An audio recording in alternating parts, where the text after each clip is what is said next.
सत्ता करण्याच्या खेळांत राजस्थानाच्या सरकाराक कायदो आनी वेवस्था राखपाक पुरायपणान अपयश आयला। तुष्टीकरणाच्या राजकारणाक लागून गुंडांचो आत्मविश्वास वाडला, ताकाच लागून गुन्यांवकारी घडणुको वाडत जाल्ल्याची टिका भाजपान केल्या। अध्यक्षपद आनी सत्ता हातूनच राजस्थान सरकार घुस्पून उरिल्ल्याची टिका राजस्थानांतलो भाजपा फुडारी राजवर्धन सिंह राठौड़ान केल्या।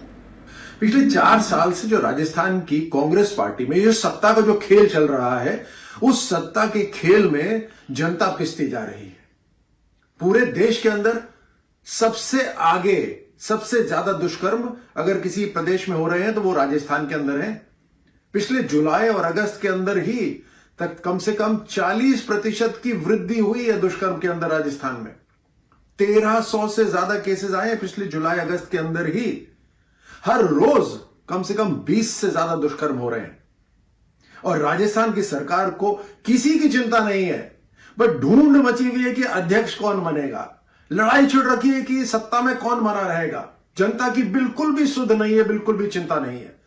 और ये तुष्टीकरण की राजनीति की वजह से हौसले बुलंद हो रखे हैं गुंडों के, अलगाववादियों के, चरमपंथियों के। ये राजस्थान की क्या हालत बना दी है कांग्रेस पार्टी ने। ऐसा बिल्कुल स्वीकार नहीं है और राजस्थान की कांग्रेस पार्टी को तुरंत जगना पड़ेगा, नहीं तो जनता उनको जगा के छोड़ेगी।